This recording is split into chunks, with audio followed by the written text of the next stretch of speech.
প্রভু যিশুর নামে আপনাদের সবাইকে শুভেচ্ছা জানাই।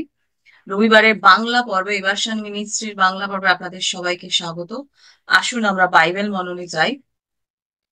For today's meditation, let's turn to 1 Corinthians chapter 2, verse 9. আর আজকে বাইবেল মননের জন্য আসুন আমরা প্রথম করিন্থীয় 2 অধ্যায়ে 9 পদ দেখি। But as it is written, things which eye has not seen and ear has not heard, and which have not come up in man's heart, things which God has prepared for those who love him.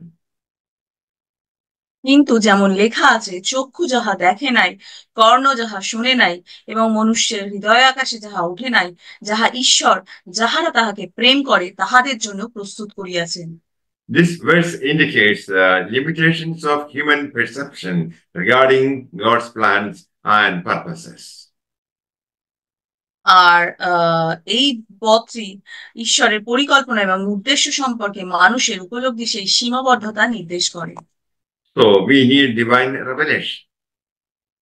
আর তাই তো আমাদের সেই ঐশ্বরিক প্রকাশের প্রয়োজন আছে। Deepest human imagination cannot conceive the greatness of what God has in store. গভীরতম মানব কল্পনা ঈশ্বরের কাছে যা আছে তার মুহূর্ত কল্পনা করতে পারে না। God has a plan for those who trust. ঈশ্বরের উপর বিশ্বাসকারীদের জন্য ঈশ্বরের একটি পরিকল্পনা আছে। Those who love him are those who respond to God's love. যারা তাকে ভালোবাসে তারাই ঈশ্বরের প্রেমে সাড়া দেয়। 1 Peter chapter 1 verses 3 to 5. আর প্রথম পিতরে সেই 1 অধ্যায় 3 থেকে 5 পদ। Blessed be the God and Father of our Lord Jesus Christ, who according to his great mercy has regenerated us unto a living hope through the resurrection of Jesus Christ from the dead, unto an inheritance incorruptible and undefiled and unfading, kept in the heavens for you, who are being guarded by the power of God through faith unto a salvation ready to be revealed at the last time. সেই প্রথম পিতরের 1 অধ্যায় 3 থেকে 5 পদে বলছে, তোমরা সকলে ঈশ্বরের ধন্যবাদ দাও, যিনি আমাদের প্রভু যীশু খ্রিস্টের পিতা, যিনি আপন মহান দয়াময়ীতে যীশু খ্রিস্টের মৃতদের মধ্যে হইতে পুনরুত্থান দ্বারা জীবন্ত প্রত্যাশার জন্য আমাদের নবজন্ম দান করিয়াছেন, যেন তোমরা এমন এক অধিকার লাভ করিতে পারো যাহা অপূরণীয়, অপাপযুক্ত এবং ম্লান হইবে না, তাহা স্বর্গে তোমাদের জন্য রক্ষিত আছে, যিনি বিশ্বাস দ্বারা ঈশ্বরের শক্তিতে রক্ষাপ্রাপ্ত শেষকালে প্রকাশিত পরিত্রাণের জন্য প্রস্তুত। There is a spiritual inheritance for each believer. আর প্রত্যেকটি বিশ্বাসীর জন্য একটা আধ্যাত্মিক উত্তরাধিকার রয়েছে। If we surrender our hearts to God, we will receive the inheritance of eternal life in heaven. যদি আমরা আমাদের হৃদয় ঈশ্বরের কাছে সমর্পণ করি তাহলে আমরা স্বর্গে অনন্ত জীবনের উত্তরাধিকার পাবো। Eternal life is incorruptible. এটি অক্ষয়। It is secure because Jesus paid for it with his shed blood. এটি নিরাপদ কারণ যিশু তার পতিত রক্ত দিয়ে এর মূল্য পরিশোধ করেছেন। Repent of our sins and embrace his offer of salvation. আর আমাদের পাপের জন্য অনুতপ্ত হন এবং তার পরিত্রাণের প্রস্তাব গ্রহণ করুন। We must claim it by obeying what God has commanded us to do. ঈশ্বর আমাদের যা করতে আদেশ করেছেন তা মেনে আমাদের এই দাবি করতে হবে।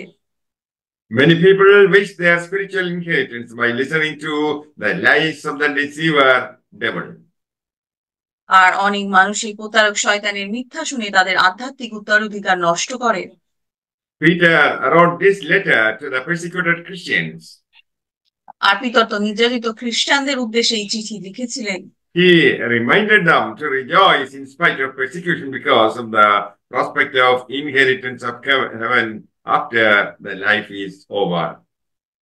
তিনি তাদের স্মরণ করিয়ে দিয়েছিলেন যে এই জীবনের পরে স্বর্গে উত্তরাধিকারের প্রত্যাশার কারণে তাড়নার সত্ত্বেও আনন্দ করতে হবে।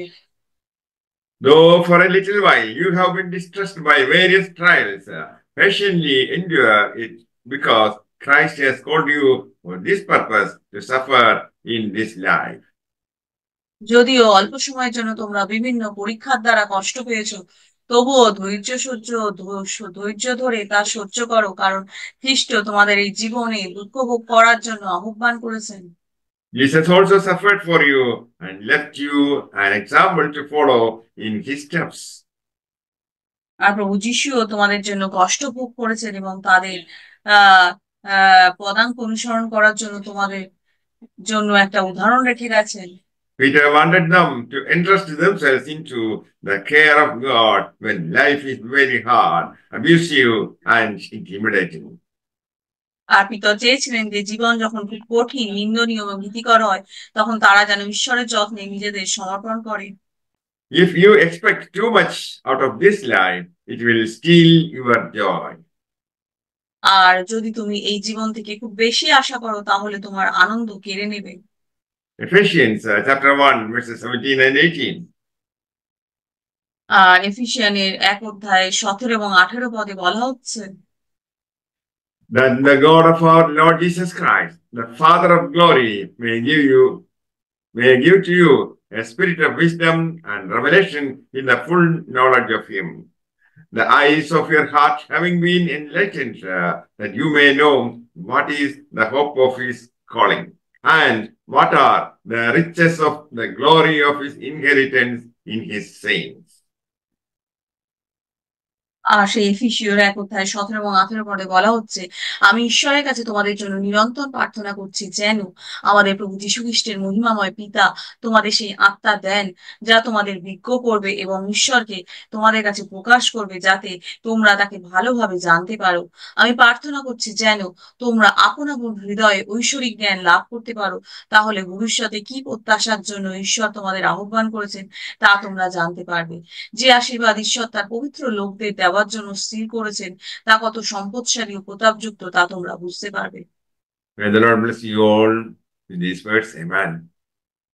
আর ঈশ্বর এই বাক্যে দ্বারা আপনাদের আশীর্বাদ করুক। আমেন।